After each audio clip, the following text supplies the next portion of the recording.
தேர்வு எழுதிய மாணவர்களின் விடைத்தாள் திருத்தும் பணிகள் ஏப்ரல் 9ஆம் தேதி முதல் 20ஆம் தேதி வரையில் நடைபெறவுள்ளது என அரசு தேர்வுத்துறை இயக்குநரகம் அறிவித்துள்ளது. 12ஆம் வகுப்பு மாணவர்களுக்கு மார்ச் 2ஆம் தேதி துவங்கிய தேர்வு வரும் 26ஆம் தேதி வரை நடக்கிறது. 12ஆம் வகுப்பு மாணவர்களுக்கான பொதுத் தேர்வு முடிவுகளை மே 8ஆம் தேதி வெளியிடவும், 11ஆம் வகுப்பு தேர்ச்சி அடையாத மாணவர்களுக்கான அரியர் தேர்வு முடிவுகளை மே 20ஆம் தேதியும் வெளியிட திட்டமிடப்பட்டுள்ளது. இதற்கிடையே 12ஆம் வகுப்பு விடைத்தாள் திருத்தும் பணிகளை வரும் ஏப்ரல் 9ஆம் தேதி முதல் 20ஆம் தேதிக்குள் 89 மையங்களில் திருத்தப்படுகின்றன.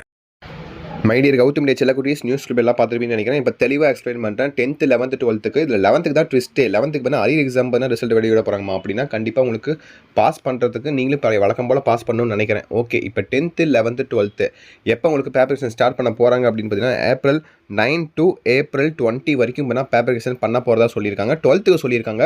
10th இன்னும் அஃபிஷியல் டேட் ரிலீஸ் பண்ணல. பட் 10th மேக்ஸிமம் பண்ணால் உங்களுக்கு ஏப்ரல் 11, 12, 13 இந்த டேட்குள்ளே ஆரம்பிச்சிடுவாங்கன்னு நினைக்கிறேன். ஒரு 4 days கழிச்சு ஆரம்பிச்சிடுவாங்கன்னு நினைக்கிறேன். நமக்கு ஆனால் ஆஃபீஸில் தெரியல, ஆஃபீஸில் வந்தோடனே சொல்கிறேன். இப்போதைக்கு இதை மட்டும் கேளுங்க. 12th பொறுத்த வரைக்கும் ஏப்ரல் 9 to 20 வரை திருத்த போகிறாங்க. ரிசல்ட் பண்ணால் உங்களுக்கு மே 8ன்னு சொல்லியிருக்காங்க. அதே மாதிரி 11th பொறுத்த வரைக்கும் 11th நீங்கள் அரியர் எக்ஸாமுக்கு மே 20 அப்படிங்கிறாங்க. அரியர் எக்ஸாம் எனக்கு தெரிஞ்சு மேபி எதை சொல்கிறாங்க, போன வருஷம் பப்ளிக் எக்ஸாம் எழுதியிருப்பாங்க இல்லையா, அவங்களுக்கு இந்த வருஷம் பப்ளிக் எக்ஸாம் ரிசல்ட் பண்ணால் மே 20 அப்படி சொல்ல வராங்களா இல்லை எப்படின்னு சத்தியமாக எனக்கு புரியல. பட் நான் ஃபுல்லாக உங்களுக்கு நான் விசாரிச்சுட்டு நான் ஆஃபீஸாக சொல்கிறேன். இப்போதைக்கு பேப்பர் எக்ஸாம் பொறுத்த வரைக்கும் எப்படி இருக்குன்னு கேட்டிங்கன்னா ரொம்ப எளிமையாக தான் இருக்கும். நீங்கள் பயப்பட வேண்டிய அவசியமே கிடையாது.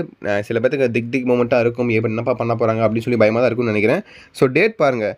ஸோ ஏப்ரல் 9 to ஏப்ரல் 20 கிட்டத்தட்ட 11 நாள் இருக்கா. 11 நாளில் சாட்டர்டே சண்டேன்னு போயிடும், 4 நாள் போயிடும். மீதி எத்தனை நாள் இருக்குது உங்களுக்கு? வெறும் 7 நாள் தான் இருக்குது. 7 நாளில் பார்த்தீங்கன்னா 81 மையங்கள் போட்டிருக்காங்க. 81 மையங்கள் போட்டாலும் பேப்பர் எக்ஸாம் ரொம்ப ஃபாஸ்ட்டாக தான் திருத்துவாங்க. ஏன்னா எலெக்ஷன் டேட் சொல்லிட்டாங்க, எலெக்ஷன் ரிசல்ட் சொல்லிட்டாங்க. கண்டிப்பாக அதற்கான வேலைப்பாடுகள் ரொம்ப அதிகமாக இருக்கும். உங்களுக்கு பேப்பர் எக்ஸாம் நடந்து ரொம்ப லிபரேஷன் தான் இருக்க போது. நீங்கள் அதை நினச்சி பயந்துட்டு ஒரு மாதிரி படிக்காமல் மீதி சப்ஜெக்ட்லாம் படிக்காமல் அப்போல்லாம் இருக்காதீங்க. ஓகேங்களா? ஸோ முடிஞ்சிருச்சு. எக்ஸாம் எழுதி முடிஞ்சிருச்சு. இனி ஒரு எக்ஸாமில் நல்லா ப்ரிப்பேர் பண்ணுங்கள். நம்முடைய சேனல் சார்பாக உங்களுக்கு எல்லாமே நான் அப்லோட் பண்ணுறேன். மோட்டிவேஷன் இருக்கா நான் கொடுக்குறேன், உங்களுக்கு மோட்டிவேஷன் கொடுக்குறேன். உங்களுக்கு என்னென்ன சப்ஜெக்ட்டில் பயமாக இருக்குன்னு சொல்லுங்கள். Tamil, English, maths, social, physics, chemistry, botany, zoology, accountancy, chemistry, காமர்ஸ்னு ஏகப்பட்ட சப்ஜெக்ட் இருக்குது. எந்த சப்ஜெக்ட் பயமாக இருக்குன்னு சொல்லுங்கள். கீழே கமெண்ட் பாக்ஸில் கமெண்ட் பண்ணுங்கள். சப்ஜெக்ட்டை மென்ஷன் பண்ணி கமெண்ட் பண்ணுங்கள். கண்டிப்பாக அதுக்கு நான் ரெஸ்பான்ஸ் பண்ணுறேன். இல்லை நான் ரெஸ்பான்ஸ் பண்ண முடியலன்னா இன்ஸ்டாகிராமுக்கு மெசேஜ் பண்ணுங்கள், பர்சனலாக பண்ணுங்கள். கண்டிப்பாக அதுக்கு நான் ரெஸ்பான்ஸ் பண்ணுறேன். ஒரு பிரச்சனையும் கிடையாது. அதே மாதிரி வாட்ஸ்அப் சேனல் லிங்க் வேணால் கீழே டிஸ்கிரிப்ஷன் இருக்குது, அதில் ஜாயின் பண்ணிங்க. அதில் உங்களுக்கு எல்லா அப்டேட்ஸும் பேப்பர் அப்டேட்ஸ் வந்து அதில் தான் கொடுப்பேன். ரிசல்ட் மாத்திராங்கன்னா அதில் தான் கொடுப்பேன். அண்ட் இம்பார்ட்டன்ட் கொஸ்டின்ஸ் லாஸ்ட் மினிட்ல இப்போ நாளைக்கு எக்ஸாம் நீங்கள் எழுத போகிறீங்கன்னா லாஸ்ட் மினிட்ல இம்பார்ட்டன்ட் கொஸ்டின் எனக்கு கிடைச்சதுன்னா PDF அப்படியே நான் சென்ட் பண்ணி விட்டுருவேன். உங்களுக்கு ரொம்ப யூஸ்ஃபுல்லாக இருக்கும். அதுக்கோசம் திரும்ப சொல்கிறேன், வாட்ஸ்அப் சேனல் ஜாயின் பண்ணிட்டு நம்ம சேனலை சப்ஸ்கிரைப் பண்ணிக்கோங்கன்ட்டு. நம்ம சேனலும் இந்த வருஷம் ஃபுல்லாக டவுனாக இருக்குது. என்னன்னு தெரியல, வியூஸ் போக மாட்டேது. ஸோ சப்ஸ்கிரைபர்ஸ்லாம் நோட்டிஃபிகேஷனே போக மாட்டேது. என்னன்னு தெரியல.